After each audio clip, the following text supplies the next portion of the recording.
मैं डॉक्टर भामा अग्रवाल आपके अपने यूट्यूब चैनल पर आपका स्वागत करती हूँ, अभिनंदन करती हूँ। आइए प्यारे बच्चों, आज हम श्री नागा अर्जुन जी द्वारा रचित प्रेत का बयान नामक कविता का अध्ययन करते हैं। यह कविता कवि ने परा मनोविज्ञान को आधार बनाकर लिखी है। प्यारे बच्चों, सबसे पहले हम ये जानें कि परा मनोविज्ञान क्या होता है। मनोविज्ञान मन की क्षमता और उसकी स्थितियां होती हैं। परा से परे अर्थात मनुष्य के मन का अस्तित्व उसके जीवन के साथ है, मृत्यु के बाद नहीं है। परा मनोविज्ञान एक ऐसी विधा है जिसमें वैज्ञानिक तरीकों का उपयोग करने के बाद उस तथ्य का पता लगाया जाता है कि मृत्यु के बाद भी मनुष्य की मनोवैज्ञानिक क्षमताएं बनी रहती हैं अथवा नष्ट हो जाती हैं।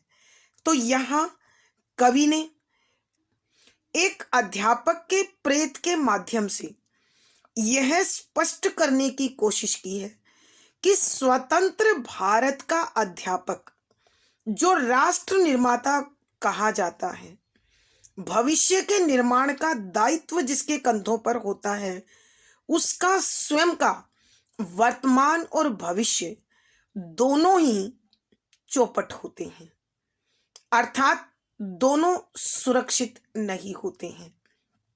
उसकी आर्थिक स्थिति और उसका मानसिक संतुलन हमेशा संघर्षशील रहता है। यहाँ इस कविता के माध्यम से कवि ने यही उद्घाटन किया है। कविवर इस कविता में धर्मराज से और एक अध्यापक के प्रेत से आपसी संवाद के माध्यम से अध्यापक की बदहाली का, बुरी स्थिति का उद्घाटन कर रहे हैं कि कवि प्रश्न कर रहे हैं, यदि राष्ट्र निर्माता की अवस्था और स्थिति ऐसी है तो वो भला किस प्रकार भविष्य को सुरक्षित कर सकता है जब उसका स्वयं का भविष्य सुरक्षित नहीं है। यहाँ अध्यापक का प्रेत जब मृत्यु के बाद चित्रगुप्त के सामने लाया जाता है, यमराज के सामने लाया जाता है, तो उसकी स्थिति को संवादात्मक तरीके से प्रस्तुत करते हुए कविवर लिखते हैं कि अध्यापक के घर की हालत बड़ी दयनीय है, शोचनीय है। वहां अत्यधिक दरिद्रता है, गरीबी है। यहाँ तक कि जब वह यमराज के समक्ष, चित्रगुप्त के समक्ष अपनी स्थिति का उद्घाटन करता है तो वह भी चकित होकर पूछता है कि तुम कहाँ से आए हो, तुम्हारी मृत्यु किस प्रकार हुई, तुम भूख से मरे, अकाल से मरे, बुखार से मरे, कालाजार से मरे, प्लेग अथवा अन्य किसी और महामारी से मरे। प्रेत ने डरते हुए, कंपाते हुए यमराज के समक्ष बड़े स्वाभिमान के साथ उत्तर दिया, महाराज, मैं झूठ नहीं बोलूंगा, सच कहता हूं, क्योंकि हम स्वतंत्र भारत के नागरिक हैं। अब किसी के गुलाम नहीं जो हम डरें। अपना परिचय देते हुए अध्यापक बताता है कि मैं पूर्णिया जिला बिहार का रहने वाला हूं। मेरी जाति कायस्थ है और मैं 55 वर्ष से अधिक की आयु का हूं और मेरा व्यवसाय, मैं एक प्राइमरी स्कूल में अध्यापक था। मुझे केवल 30 रुपये मासिक वेतन मिलता था, जो समय पर प्राप्त नहीं होता था। अनेकों बार तो 9-9 महीने बिना वेतन के निकल जाते थे और इसी कारण मेरे परिवार में मेरी माँ और मेरे 4 बच्चे वो पहले ही भूख के कारण मृत्यु को प्राप्त हो गए हैं। लेकिन मेरे अंदर जो संघर्ष शक्ति थी उसके कारण मैं अब तक जिंदा था। लेकिन अब मैं भी आपकी शरण में आ चुका हूं। यमराज अध्यापक की इस बात पर यकीन नहीं करते, विश्वास नहीं करते कि वह भूख से ही मरा होगा। उन्हें लगा कि अध्यापक उन्हें भी बच्चा समझकर बहला रहा है, उन्हें भी पढ़ाने आया है। मास्टर के प्रेत ने फिर उनसे कहा, आप मानिए अथवा न मानिए, किंतु सच्चाई यही है। भारत में अनेकों प्रकार की बीमारियां प्रचलित हैं, मगर मैं अन्य किसी बीमारी से नहीं, भूख से ही मरा हूं। अध्यापक ने भाव में, जोश में आकर यह बात कह दी और फिर कुछ सहज भाव से बोला कि जहां तक मेरा प्रश्न है, मैंने मरने से पहले कोई भयानक रोग का सामना नहीं किया। मुझे कोई बहुत अधिक पीड़ा नहीं हुई। मुझे तो बहुत समय से पेचिश हो रही थी और मरते वक्त जब पेचिश के दबाव को, रोग को मेरी आंत संभाल नहीं पाई, तो मैं मृत्यु को प्राप्त हो गया। स्वतंत्र भारत के स्वाभिमानी और भूख से मरे हुए अध्यापक के प्रेत का यह बयान सुनकर यमराज भी चिंता में पड़ गए। क्या भारत की स्थिति ऐसी है? फिर अध्यापक के प्रेत ने बताया कि जब मैं मां के पेट में था तो मेरा पिता भी भूख की आग में झुलसकर मर गया था। मेरी मां सुखिया ने मुझे जैसे तैसे पाला था। मेरे पिता के गुरु महाराज ने ही कुछ थोड़ी बहुत आर्थिक सहायता की और कुछ संघर्ष के साथ मेरी मां ने मेरा पालन पोषण किया। और तब अध्यापक के प्रेत के दिमाग में वह विभिन्न हथियारों के नाम गूंज रहे थे जो उसके पिता के गुरु महाराज ने उसके झोपड़े के पास से गुजरते हुए दोहराए थे। खुखरी, भाला, गंडासा, बम, तलवार। इस कविता में मूल रूप से एक अध्यापक की दयनीय दशा का और स्वतंत्र भारत की उस तस्वीर का चित्र अंकित करने की कोशिश की गई है जिस चित्र को उज्जवल रूप देने के लिए विभिन्न स्वतंत्रता सेनानियों ने कठोर संघर्ष किया था कि स्वतंत्रता के बाद मेरे भारत की तस्वीर पूर्ण होगी और यहाँ सभी के पास अपनी अपनी आवश्यकता की वस्तुएं अवश्य होंगी। लेकिन वह सपना पूर्ण रूप से साकार नहीं हो सका। मुझे ऐसा लगता है कि यहाँ कवि यही तथ्य उद्घाटन करना चाह रहे हैं। पद संख्या 5। अरे वाह! भभाकर हंस पड़ा नरक का राजा। दमक उठी झालरें कंपमान सिर के मुकुट की। फर्श पर ठोकर सुनहरा लोह दंड, अविश्वास की हंसी हंसा दंड पानी महाकाल। बड़े अच्छे मास्टर हो, आए हो मुझको भी पढ़ाने, मैं भी बच्चा हूं। वाह भाई वाह! प्रसंग प्रस्तुत पद हमारी हिंदी की पाठ्य पुस्तक समकालीन हिंदी कविता में संकलित श्री नागार्जुन जी द्वारा रचित कविता प्रेत का बयान से लिया गया है। संदर्भ यहाँ नागार्जुन जी परा मनोविज्ञान को आधार बनाकर नर्क के राजा यमराज और एक अध्यापक के प्रेत के माध्यम से स्वतंत्र भारत में एक अध्यापक की जो दयनीय कारुणिक स्थिति है उसका बड़ा सजीव चित्र अंकित कर रहे हैं कि भारत में राष्ट्र निर्माता के नाम से जाना जाने वाला यह अध्यापक अपने वर्तमान समय में और भविष्य के लिए आर्थिक संकट से जूझता हुआ अपने मनोबल को मजबूत बनाकर किस प्रकार अपनी जिजीविषा को कायम रखता है, यहाँ उसी को स्पष्ट करने की कोशिश की गई है। व्याख्या शब्दों के अर्थ साथ साथ। अरे वाह! मजाक उड़ाते हुए, भभाकर, ठहाका लगाकर हंस पड़ा, हंसने लगा। नर्क का राजा कि नर्क के स्वामी। और जब वो इस प्रकार ठहाका लगाकर हंसे तो दमक उठी, चमकने लगी झालरें, जो झालर कंपमान, कांपते हुए सिर के मुकुट की, कि उन्होंने अपने सिर पर जो मुकुट धारण किया था, जब ठहाका लगाकर हंसे तो उनका पूरा शरीर जोर से हिला, और उस जोर से हिलने के कारण मुकुट में लगी हुई झालरें चमकने लगी।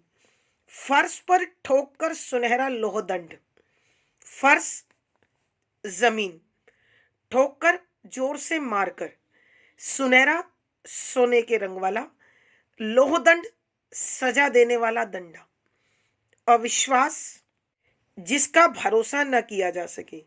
हंसी हंसी, हंसा, हंसने लगा। दंड पानी, जो अपने हाथ में दंडा धारण करता है, लाठी धारण करता है, अर्थात न्याय करने वाला।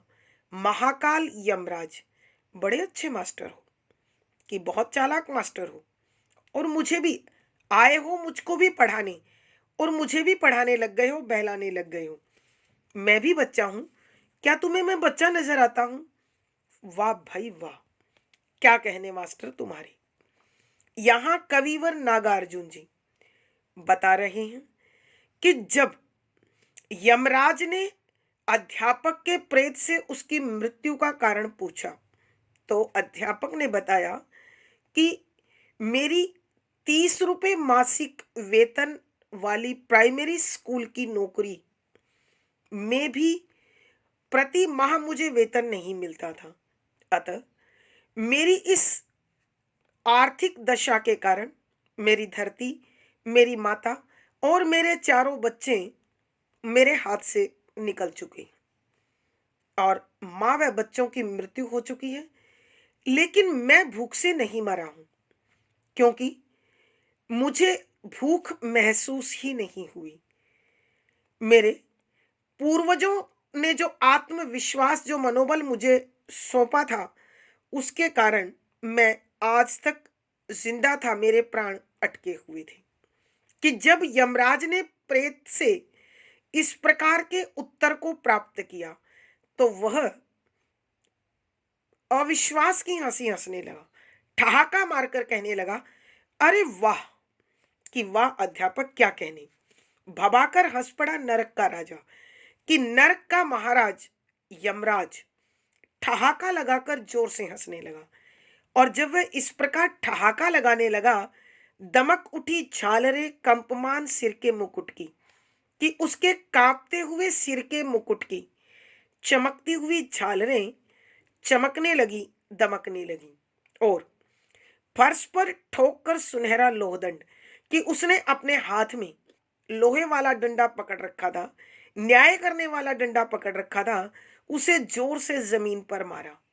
अविश्वास की हंसी हंसा दंड पानी महाकाल, कि उसे अध्यापक की बात का भरोसा नहीं हुआ। इसलिए वह यमराज जिसने अपने हाथ में न्याय करने के लिए दंड उठा रखा था, लाठी उठा रखी थी, वह अविश्वास के साथ व्यंग से अध्यापक पर हंसने लगा और बोला, बड़े अच्छे मास्टर हो, कि मान गए मास्टर, तुम सचमुच में अच्छे अध्यापक हो, आए हो मुझे भी पढ़ाने, कि तुम मुझे भी पढ़ाना चाहते हो, मुझे भी बहलाना चाहते हो। मैं भी बच्चा हूं, क्या तुम मुझे बालक समझ रहे हो कि मुझे चाहे जैसे बहला दोगे? वाह भाई वाह, क्या कहने तुम्हारी योग्यता के, तुम्हारे अध्यापन के। आइए बच्चों, हम एक बार फिर इस पद की व्याख्या करते हैं। यहाँ नागार्जुन जी बता रहे हैं कि जब अध्यापक के प्रेत से उसकी मृत्यु का कारण नरक के राजा यमराज ने जानना चाहा, तो उसने अपनी पूरी जानकारी के साथ अपनी सारी स्थिति को यमराज के समक्ष प्रकट कर दिया। लेकिन जब अध्यापक ने कहा कि मैं भूख से नहीं मरा हूं, तो यमराज उस पर व्यंग करते हुए, उस पर हंसते हुए ठहाका लगाकर हंसे और जब वो इस प्रकार ठहाका लगाने लगे तो उनके कांपते हुए शरीर के साथ उनके सिर पर जो मुकुट धारण कर रखा था उन्होंने, उसकी झालरें चमकने लगी, दमकने लगी।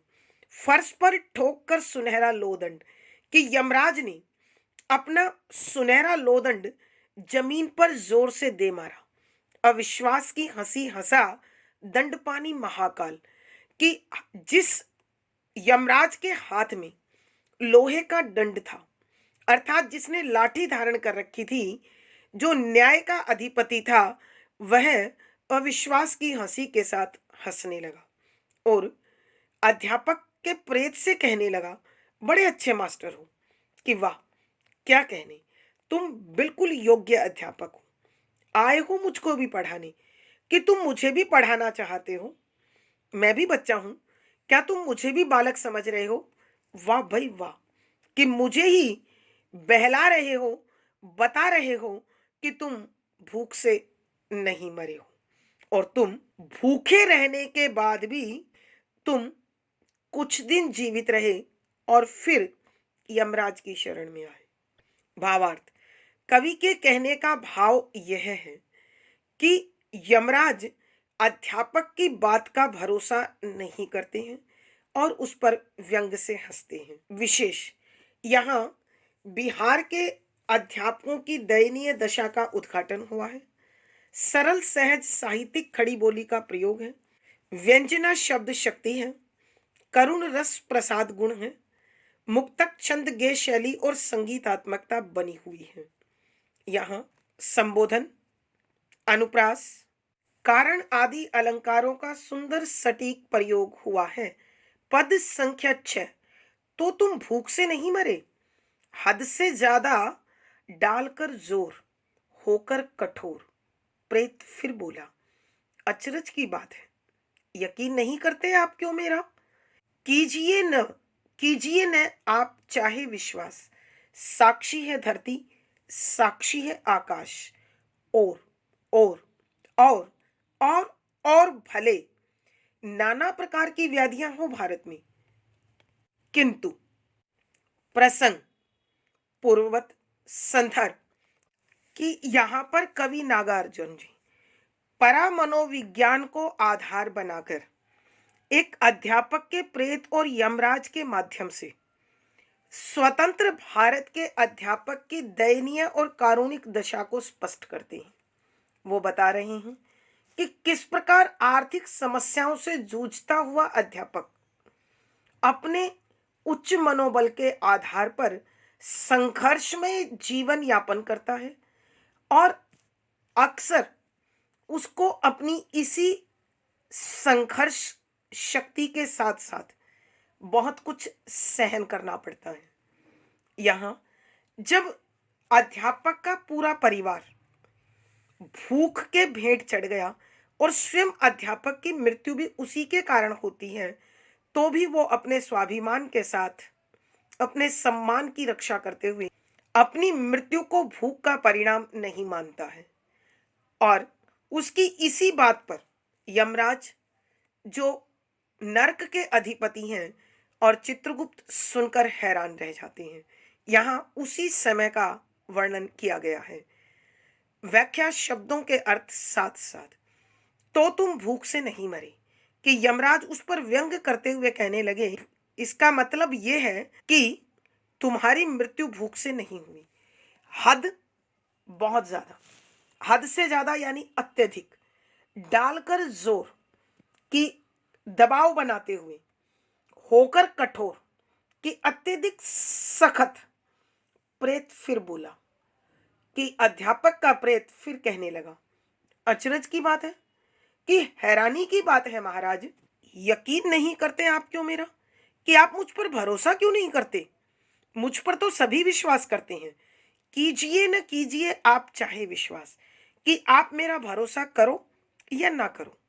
साक्षी प्रमाण है धरती, साक्षी है आकाश, कि ये धरती और आकाश भी इस बात को प्रमाणित कर देंगे कि मेरी मृत्यु भूख से नहीं हुई है। मैंने भूख को महसूस ही नहीं किया है। और भले कि बेशक भारत में नाना प्रकार की व्याधियां हो, भारत में कि चाहे व्याधियां, बीमारी, शारीरिक विकृतियां भारत में, कि चाहे भारत में कितनी भी बीमारियां हों, किंतु लेकिन मुझे कोई भी नहीं हुई।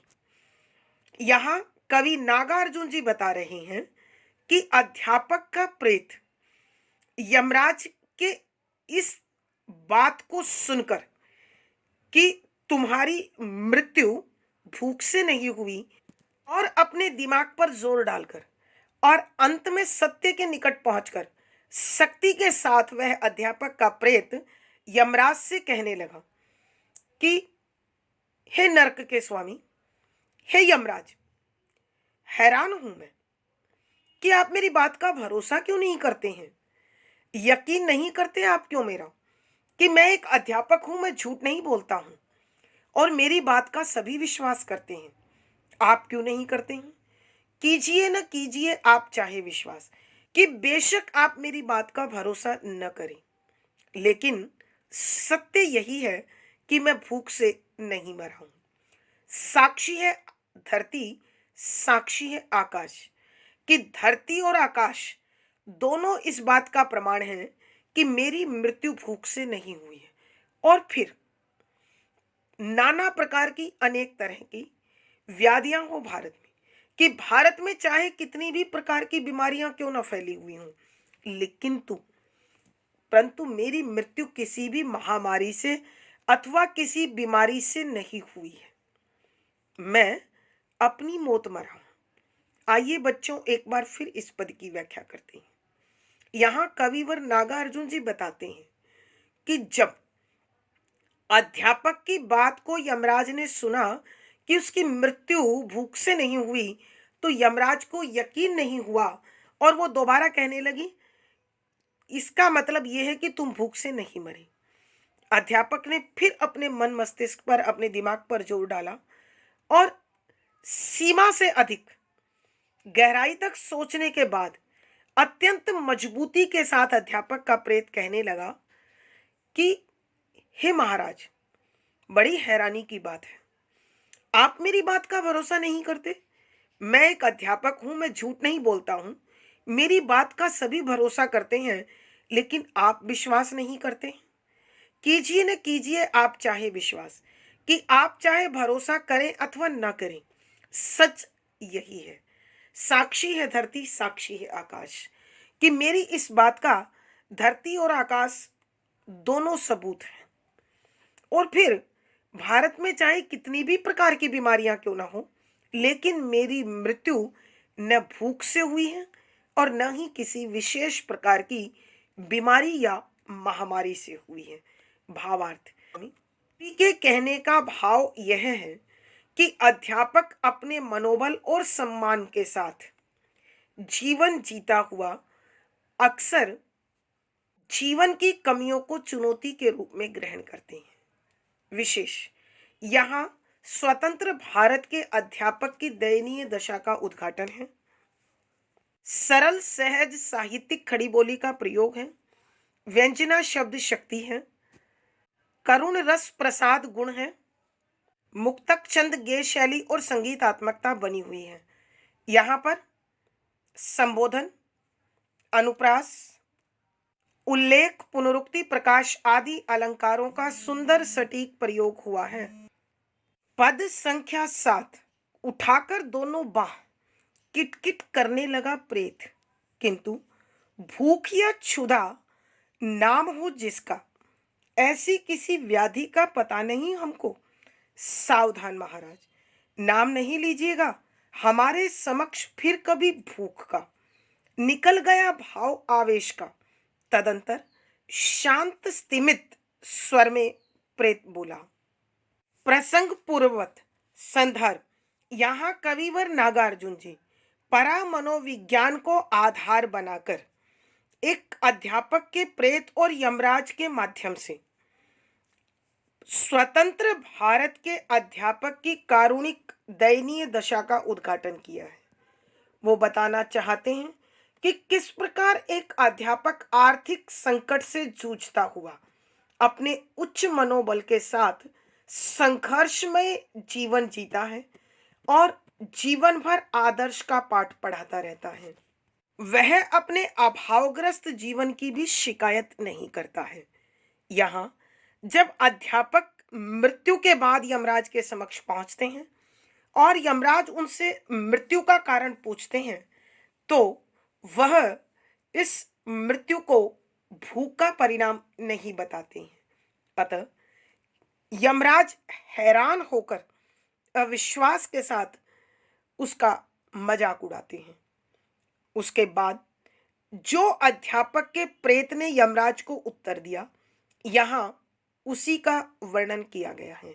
व्याख्या: शब्दों के अर्थ साथ साथ उठाकर दोनों बाह प्रमाण के साथ ऊंची बाहें करके किटकिट करने लगा प्रेत, कि अध्यापक का प्रेत किटकिटाता हुआ बोला, लड़खड़ाती जुबान से कहने लगा, किंतु परंतु भूख या क्षुधा नाम हो जिसका, कि जिसे भूख कहते हो अथवा भुखमरी कहते हो, ऐसी किसी बीमारी की जानकारी हमको नहीं है। ऐसी किसी व्याधि का पता नहीं है हमें, कि इस प्रकार की किसी बीमारी की जानकारी हमको नहीं है। सावधान महाराज, कि महाराज मैं आपको सावधान करता हूं कि मेरे सामने फिर भूख का नाम मत लीजिएगा, क्योंकि हमें भूख का एहसास ही नहीं हुआ कि क्या भूख होती है। भूख के साथ जीवन जीते जीते हमें उस भूख की ऐसी आदत पड़ गई थी कि भूख महसूस होने से रह गई थी। हमारे समक्ष फिर कभी भूख का, कि महाराज आप दोबारा भूख का नाम हमारे सामने मत लेना। निकल गया भाव आवेश का, कि जोश में अध्यापक के प्रेत के मुंह से यह बात निकल गई और फिर अचानक उन्हें एहसास हुआ कि मैंने क्या कह दिया। तदंतर इसके बाद शांत शांत भाव से स्थिमित कोमल स्वर में अध्यापक का प्रेत बोला।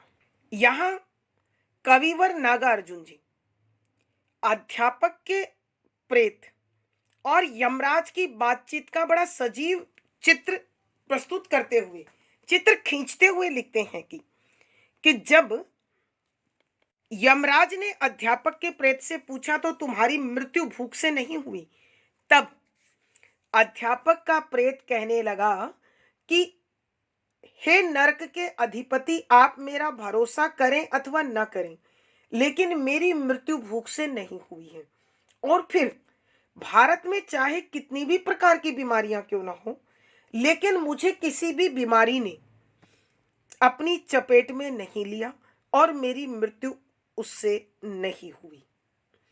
उठाकर दोनों बाह किटकिट करने लगा प्रेत, कि अपने हाथ को ऊपर उठाकर, अपने दोनों हाथों को ऊपर उठाकर वह अध्यापक का प्रेत किटकिटाते हुए कहने लगा, किंतु परंतु भूख या क्षुधा नाम हो जिसका, कि भूख अथवा भूखमरी, भूख किसको कहते हैं, मैं इस बीमारी का नाम ही नहीं जानता हूं।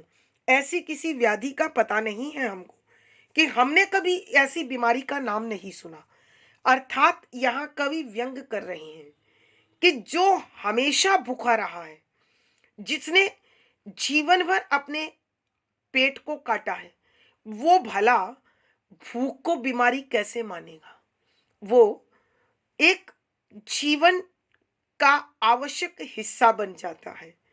अतः यहाँ अध्यापक के प्रेत के लिए भी भूख भूख नहीं है, वह एक स्वाभाविक क्रिया है जो शरीर के साथ चलती है। इसकी कवि को किसी प्रकार की कभी कोई अनुभूति हुई हो या उसने महसूस की हो, ऐसा अध्यापक का प्रेत स्वीकार नहीं करता है।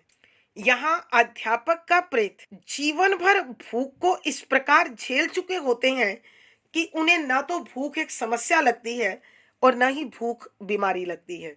इसीलिए अध्यापक का प्रेत नरक के अधिपति यमराज को कहता है, सावधान महाराज, कि महाराज सावधान हो जाइए, मेरे सामने भूख जैसे शब्द का नाम मत लीजिए, क्योंकि मैं ऐसी किसी समस्या को या ऐसी किसी बीमारी को नहीं जानता हूं।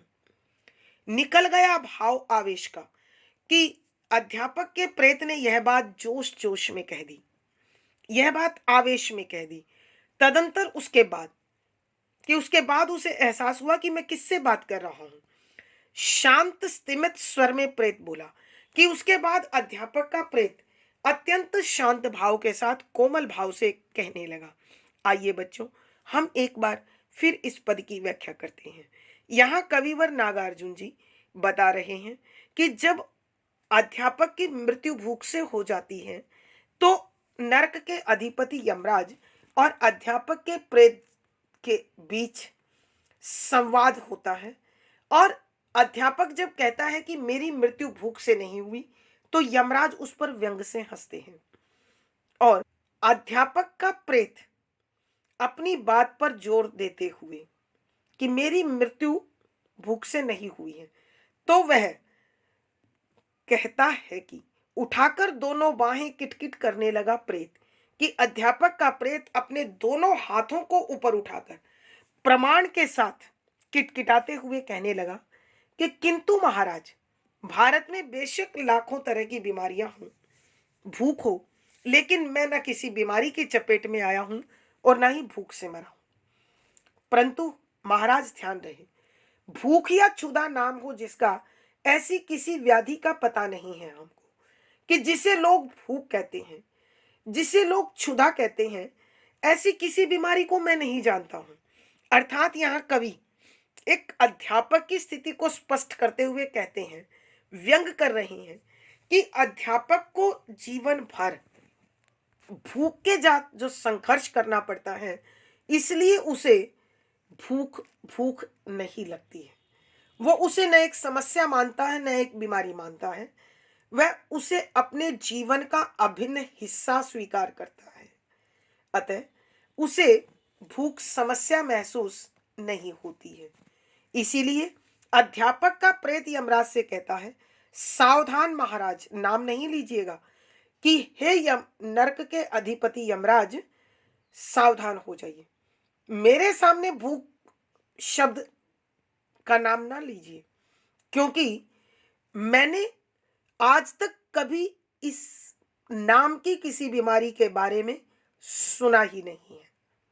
निकल गया भाव आवेश का कि जोश जोश में अध्यापक के प्रेत ने यह बात कह दी, और फिर तदंतर शांत स्तिमित स्वर में प्रेत बोला कि उसके बाद शांत होकर कोमलता के साथ अध्यापक का प्रेत यमराज से कहने लगा कि प्रभु, मेरी मृत्यु भूख से नहीं हुई है। भावार्थ, कवि के कहने का भाव यह है कि अध्यापक को भूख अपने जीवन का एक अनिवार्य हिस्सा लगता है, वह उसे समस्या या बीमारी नहीं मानता है।